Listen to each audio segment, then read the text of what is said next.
Hello, Nostrana folks. My name is Tom Sivilli, and I make the Sivilli Wine Company Blanc de Blanc from 2019 that you'll be pouring by the glass.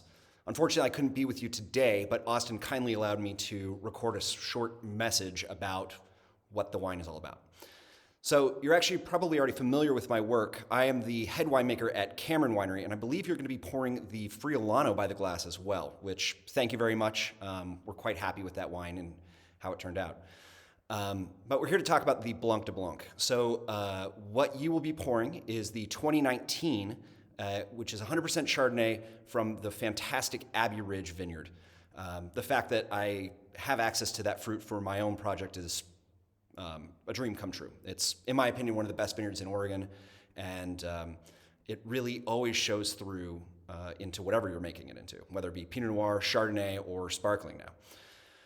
So how I make the wine is I follow the traditions of Champagne. I basically do exactly what they do, and turns out that it works. So I press gently, meaning that for every ton of grapes, you get about 2 barrels. For still wine, it's 2.5, but you tend to get more bitterness when you press a little bit harder. So we just have to take the hit and only make 2 barrels per ton. I then settle the juice and give it a little bit of a fining, and then let it ferment naturally in old oak barrels.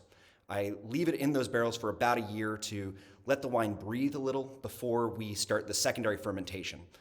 So for Champagne, and for my wines as well, you make still wine, and then you add in sugar and yeast to carbonate naturally in the bottle. So I do the full dose, which makes it for as sparkling as Champagne, and then I leave it on those lees, the yeast, for 3 years. Now what that does is it brings out a creaminess as well as a kind of brioche toastiness. The process starts creating that toastiness at about 18 months, but for vintage dated Champagne, it has to be 3 years, and so I just follow their logic. After 3 years, you do a process called disgorgement, where you freeze the neck and shoot out the yeast, and then top it back up with wine, as well as give it a little bit of a dosage, which is just a bit of sugar and sulfur.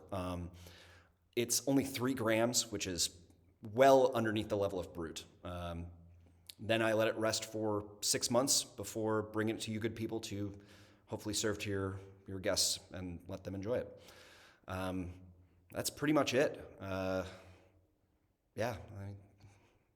Other than that, please do enjoy, and thank you very much for supporting it.